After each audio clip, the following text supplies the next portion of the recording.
Bu'uura labsii ariifachiisaa manni maree ministeerota nageenyaa fi tasgabbii labsee qajeelchaa ajajni qajeelcha waliigalaa labsii ajaja fi dhorkawwan kaa'eera. Qajeelchi waliigalaa kun erga hundaa'ee eegalee hojiilee raawwataman gamaggameera. Achi keessatti magaalotni akka Bahar Dar, Gondar, Dabra Birhaan, Dabra Maarqos, Shawaarobiitii fi Laallibalaatti dhaabbileen tajaajila hagayya 4 bara 2015 eegalee tajaajila uummataaf banaa akka ta'u ajajeera. Iddoolee kanneenitti daangeffama yeroo hanga hagayya 17tti akka turu kaa'eera. Fufuun biyya jechuun laga gaara sulula isaa qofa miti. Biyyi ummaticha dabalateedha. Uumaa tokkichatti aanee kan biyya eegu immoo raayyaa ittisa biyyaati. Biyyi akka abbaa haadha jireenya lubbuu ofii kan taate nagaan baanee galaa jirru raayyaan ittisaa dhangalaaseen ta'uu waan dagatamuu hin qabnedha. Biyyii fi raayyaan firooma adda hin baane lafee dugdaadha. Hunduu akka amantaa isaatti uumaa isaa kadhatee ba'ee galii hojii isaa hojjechaa oliif gadi burraaqee nagaan ba'ee nagaan kan jiraachaa jiru sababa raayyaan ofiif of laatee qorraaf rooba ho'aaf aduu osoo hin jedhin of wariigee beela isaa obsee gatii baasaa jiruunidha. Kanaaf kabajni guddoon isaanii mala. Egaa raayyaan kana qofa osoo hin taane hojiilee gurguddoo lakkaawamanii hin dhumne akka hojjechaa jirus quba qabuun gaariidha. Keessumatti raayyaan kan ittiin beekamu keessaa tokko nagaa kabachiisuudha.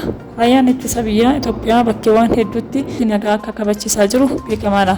Achi keessaa tokko biyya ollaatti argamtu Soomaaliyaan ishee jalqabaati. Soomaaliyaan nageenyi ishee boora'ee ture amma Itoophiyaa galteeffachaa jirti. Soomaaliyaatti bakka bu'aan addaa gamtaa Afrikaa Ambaasaadar Mohaammed Elmin Saawuf loltoonni nagaa kabachiistota Itoophiyaa Soomaaliyaa tasgabbeessuuf gumaacha taasisaniif galateeffataniiru. Loltoota Itoophiyaa ergama nagaa kabachiisuu Soomaaliyaa Baayidaawaatti raawwataniif sirni badhaasaa fi gaggeessaa bakka hooggantoonni olaanoo ergama ce'umsa gamtaa Afrikaa argamanitti gaggeeffameera. Sagantichaa irratti pirezidaantii naannoo kibba lixaa Somaaliyaa Abdulaaziz Hasan Mohaammed Soomaaliyaatti Ambaasaadar Itoophiyaa Muktaar Mohaammed ajaja humna nama kabachiisaa Afrikaa Leetanaal Jeneraal Jiisam Okidingii fi dippiloomaatonni biroo argamaniiru. Soomaaliyaatti bakka bu'aan addaa gamtaa Afrikaa Ambaasaadar El Amin Saawuf loltoonni Itoophiyaa Soomaaliyaa keessatti nagaan akka mirkanaa'uuf tattaaffii fi kutannoo agarsiiftaniif galatoomaa jedhan.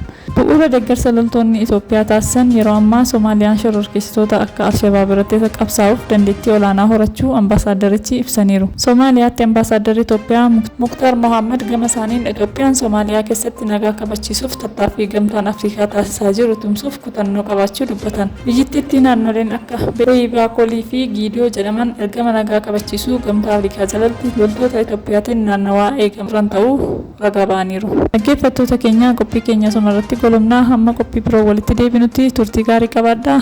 Laayik, sheer, sabiskaraayib gochuun dagatinaa. Galatooma.